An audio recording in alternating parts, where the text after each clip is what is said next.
What's good, YouTube fam? Welcome back to another one of my video blogs. In this video, we are going to talk about developing mindfulness towards your thoughts. I am going to read a couple pages from this book called Now is the Way by Cory Allen. If you guys don't know who Cory Allen is, he has an amazing fucking podcast called the Astral Hustle. He is also an author, obviously, and is an advocate of mindfulness, and teaches mindfulness in a very understandable way that we can all benefit from, right? What is my intention behind this video in particular? My intention behind this video is for us to develop and cultivate a greater awareness and understanding behind our thoughts, behind our thinking, and how we are not our thoughts. And my intention is for us to gain some more valuable knowledge that we can implement in our daily mindfulness practices, such as meditation, to cultivate that more of that gap between our thoughts and our observing state of being, right? That state where we are observing our thoughts, and rather than reacting to them, we are responding to them in a manner that is cultivating the life that we seek to manifest. You feel me? So with that said, let's get to it. Let's read a couple pages from Now is the Way. This is a little bit of a different scenery, as you guys can tell. I am in my living room, so yeah. Starts off by saying, you are not your thoughts. You are the thoughts you turn into action. Each of us has an endless supply of thoughts that form in our mind, which then move along and disappear. Remember, we have a new thought almost every second of the day, so there is plenty to go around. Each of the thoughts that form, whether good or bad, comes with a certain amount of potential. A large part of mindful living is being able to recognize thoughts as they appear and respond to them, not react. Responding and reacting might sound similar, but there is an important difference. When you react to your thoughts, your actions are based on reflexes. When you respond to your thoughts, you are self-aware and able to act in a mindful way. Intentionally choosing the thoughts you decide to turn into actions is what builds who you are. Let me repeat that. Intentionally choosing the thoughts that we decide to turn into actions are ultimately what build who we are. So we aren't our thoughts, right? We are ultimately only the thoughts that we choose to actually express and manifest in the world. You feel me? So mindfulness is a practice where we can become in a state of observing our thoughts and reality, so much so that we aren't necessarily glued to our thoughts and identified with and by our thoughts, right? Mindfulness develops that state, that ability, or I don't even know what to call it, but that mental faculty within our psyche that allows us to be observant of our thoughts and actually begin to respond to our thoughts and pick and choose our thoughts that we want to express and ultimately actually feel in life. You feel me? So for the third time, so it could stick into our subconscious mind, intentionally choosing the thoughts you decide to turn into actions is what builds who you are. Inside the privacy of your mind, you'll get stuck on negative thoughts sooner or later. We all do many times a day. But if you engage with the present, you can recognize that thought as negative and choose not to express it. This is a simple and powerful way to reduce suffering. By letting that negative thought pass, you kept yourself from expressing it in the world. This means that the only place the negative thought existed for a short time was in the privacy of your mind. You then allowed it to evaporate and move on. When you choose not to turn the negative thoughts into action, it kept the negativity from becoming part of who you are. Again, for those of you guys that may not have heard that, when you choose to not express negative thoughts, you are ultimately choosing to not let that negativity become a part of who you are. And if you are stuck in and identified with your thinking at the moment and haven't cultivated a mindful practice, then you may be a negative person. But that is something we can change, and the change starts with a mindfulness practice, becoming observant of your thoughts, detaching yourself from your thoughts, and realizing that you are not your thoughts, and that you have the ability and potential to choose which fucking thoughts you want all day, every day, you feel me? But it doesn't come in the flip of a switch. You gotta sustain a mindfulness practice.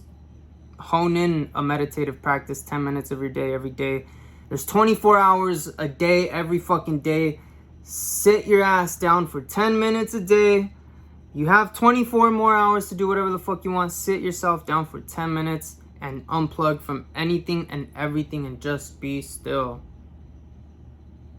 For 10 fucking minutes of the day, and watch how you turn on this aspect of your psyche that is able to be observant of not only your thoughts, but many more perceptions that open up to you just from cultivating and sustaining a mindfulness practice. You feel me? I got me a cup of Joe right here. Take a sip. Cheers.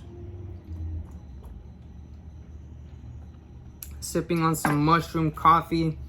Shout out to Laird Hamilton. It has reishi, chaga, cordyceps, and lion's mane in this Peruvian coffee. In this one of my mom's mugs. And so yeah, hopping back on track, reading right where we left off. Being mindful and aware of how we express our thoughts also gives us the power of potential. If we can face the chance of the day with a present mind, we're less likely to get into situations with negative potential. When we are aware of the thoughts that are arising, we are prepared for almost anything. It enables us to be patient, make compassionate choices, and reduce the suffering in our lives. Excuse me. One of the ways we get lost in a momentum of distraction is by getting pushed around by what is going on in our life. Each of us feels like we have a bit more than we can handle showing up on our plate each day. The stress of making sure we do what we need to do to make our lives happen can be draining and make us frantic. What if we have so many meetings at work that we have to eat lunch walking from one meeting to the next? What if we're stuck in traffic when we're supposed to be meeting our partner for a special dinner? Life happens. But we can set up for success by building things into our day that help us stay engaged with what is before us. Giving some sort of shape to your day makes a remarkable difference in how you feel. Even though this is a simple thing, building a gentle daily structure is something that many people miss out on. It isn't their fault for missing it. They are simply too overwhelmed by the frenzy of their grind to have the space to think about anything else. And that is what adding shape to your days will give you: space, breathing room, steady rocks to step on as you walk across the bubbling river. So that is what I have highlighted thus far for us in this particular video. Let me see if there's anything else I should or feel like reading to us.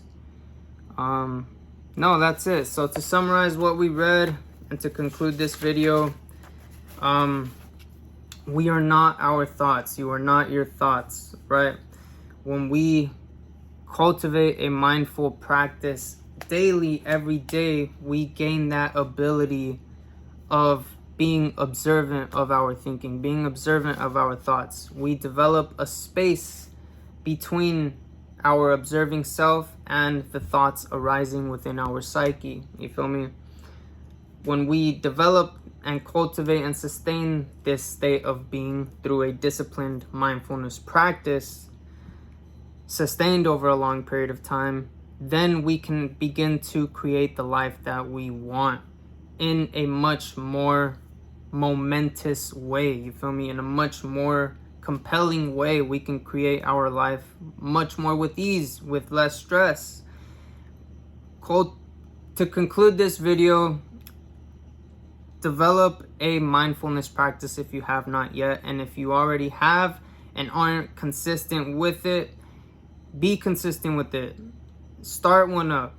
Do 10 minutes a day, bump it up to 15 minutes, maybe even 20 minutes. See how far and deep you want to go into this, and gain there's many mental benefits and health benefits to mindfulness practices, right? We're not going to dive into all those benefits within this video, but we are going to conclude with saying we're all here to create the life that we want to live, right? And there's a lot of distractions out there in the world today. A lot. Through social media, with our phones, scrolling through so much shit, YouTube, Instagram, etc., etc. There's a lot of distractions physically, and there's a lot of distractions internally, non-physically, our thinking. There's a lot of thoughts going left and right, and we're attaching ourselves to these thoughts, those thoughts, identifying with these thoughts, those thoughts, not realizing that we aren't this noise in our head. We aren't all these things externally. We are, but we aren't. As paradoxically as that fucking sounds, right? Not to fucking confuse you guys, but we are not our fucking thoughts. And when you gain that ability to be observant of that truth, you can begin to release thoughts that are pointless, wasting time in your day, taking excess energy, where you realize, shit, you snap out of daydreaming and you're like, damn, it's been 20 minutes and I haven't got shit done. I'm just fucking here sitting, watching TV, scrolling through my media, not getting shit done. Developing a mindfulness practice makes you become aware of how much time you got on your hands. You get to choose your thoughts and what you're distracting yourself with in your mind, because our mind is like a movie, right? When we develop that mindfulness practice, we can really watch what's going on in our mind, and we can begin to pick and choose what we want to watch and create and manifest in the world. And that's when life begins to roll and begins to become a little bit more fun, you feel me? So that is going to be it for this video. Those of you guys that are interested in more knowledge about mindfulness practices on meditation from someone really good that I recommend you guys check out, has good knowledge, Cory Allen, like I said, he has a really good podcast, The Astral Hustle. I'll leave the information to his podcast in the description of this video. Go check it out. I listen to it before I go to bed every night. And man, his voice is very soothing. He has very good, wise words that really help you learn and develop, and you really feel it. You feel the growth, you feel me? And that's what I love about Cory Allen's work. It's tangible. And yeah, it's pretty much free too. Not the book, obviously, but the podcast and the information, the wisdom he gives out. Check him out. Check out the book Now Is the Way. That is going to be it for this video. Hopefully you guys enjoyed it, gained some wisdom, gained some value. And if you guys did, make sure to let me know in the comments. Leave a thumbs up, leave a love comment, leave a thumbs down. If you didn't enjoy it, leave a hate comment. It is what it is. You support the algorithm either fucking way. And yeah, as always, make sure to live your fucking truth, because living your truth is being of service to someone somewhere out there. And I truthfully believe we all came here to live a purposeful, meaningful life at this time. Living that purpose, living that meaningful fucking life means just being yourself, doing your own thing, but being productive with yourself and putting forth some creative value. You feel me? So with that said, hope you guys enjoyed it. Have a good rest of your day, good rest of your night, good whatever time frame you're watching this at, and I'll catch you guys in the next one. Deuces.